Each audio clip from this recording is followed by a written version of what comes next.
Hello, I'm Dr. Rosie Kuhn, and this is day 9 of our Inward Bound Bootcamp to Self-Transformation.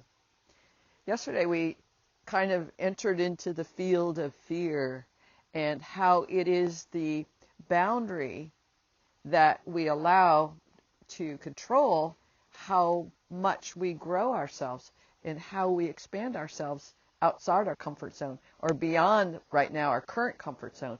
And we're always needing to push up against what scares us in order to grow ourselves. We're meeting the challenges. We're meeting what scares us, and we make choices about, well, does that need to scare me?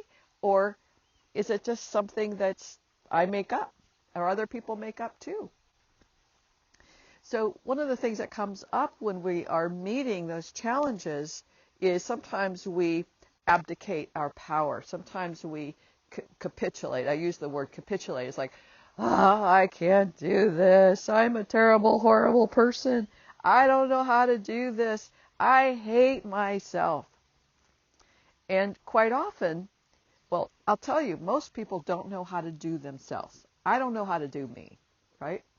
And I was thinking last night, in the middle of the night, I was aware of how incompetent I was as a child, how I had no capacity for making friends. I had no capacity for conversations.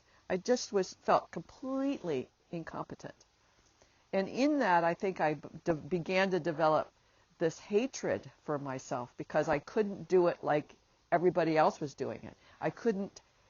Didn't come easy to me. And I think I really hated myself for that. That self-hatred got, in a sense, imprinted on me so that I was acting in the world from this place of, I hate myself because I can't do this, but I'm going to keep doing what I'm doing. I'm going to keep pretending, or I'm going to manipulate. I'm going to do what I can to get safe and stable and love. But at the same time, I hated myself because I did. It got to a point it was just an isness, it was hate, self-hate. Through this process that I've been going through very consciously since 2010 is realizing the degree to which that self-hate was present because I didn't know how to do it any different.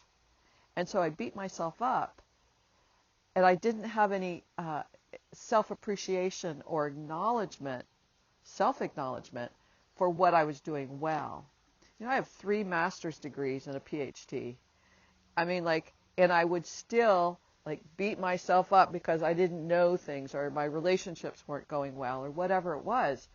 So I'm a very competent person, but I didn't acknowledge myself for those accomplishments. I focused on, again, the negativity that we talked about the other day. I focused on what I wasn't doing well, what I didn't know how to do, what I fuck up as. I focused on the terrible, horrible, it doesn't work for me, it doesn't happen for me.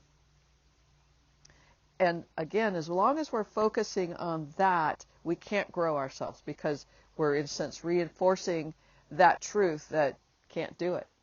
And I have every reason to hate myself because I can't do it. And this process that we're going through, this boot camp, is giving you, hopefully, bringing to you that awareness. It's like, oh yeah, I do that. And that's not working for me to have a life that's infinitely pleasing.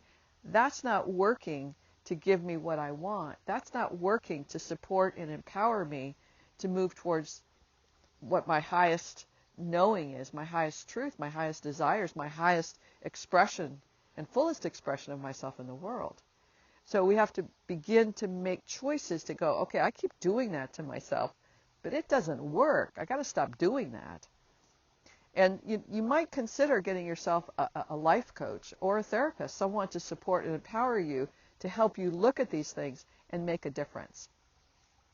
Just saying, you might want to do that because it helps to have a thinking partner and someone who can see things with you and support you along the way. But as you're doing this currently on your own, and again, it might be great to do these boot camps with other people, so you have a group of you doing this together. That would be really great as well.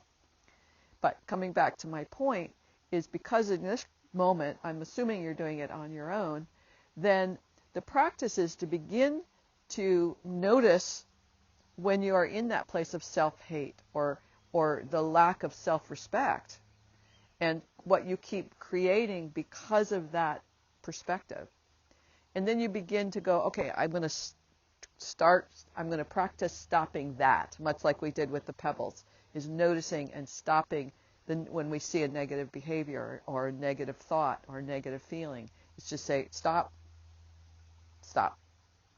We might have to say, sometimes I have to say stop 15 times, or I say stop, and I go, oh, hi dog, hi Gracie, how's it going?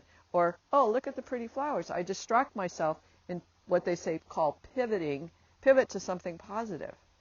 And we all can do this. And quite often people say, oh, it's so hard to do that. It's like, yes, it's hard. And you can do this. So one of the practices for today is to, in your journal, I want you to, I would like you to do this every day, but do this today, is to write down 10 things that you can acknowledge yourself for. Instead of going, oh, well, I didn't do the dishes today, and I didn't get the laundry done, and my underwear is, whatever, that we begin to go, okay, so what can I acknowledge myself for? And everything it can be so incremental. In so much of our life, we have to begin with incrementalness. So I put my underwear on in the right direction. I have 2 matching socks. I drove to the grocery store and back without getting in an accident. Now, those things might seem really ridiculous, but if we don't begin to acknowledge how we are actually functioning and how we're effective in our life, then we don't begin to build the evidence of how great you are. And you go, oh, great, oh my God, I'm so far from great. And it's like, no, you're actually really great, but you're living over here in all the evidence that you make up about how not great you are, because you hate yourself. So when we can begin to start saying, okay, here's 10 things I can acknowledge about myself. And maybe it's that you wrote in your journal today. Maybe it's that you fed your bird on time. Maybe you got to work on time, which can be a big deal for people. Maybe you've accomplished something today that you have not accomplished before. It doesn't matter, but what's a matter is that you say, okay, I'm going to acknowledge myself for 10 things today. That's the beginning. And the next piece of that, one more thing that I'll add to that is name 5 things that you can respect yourself for.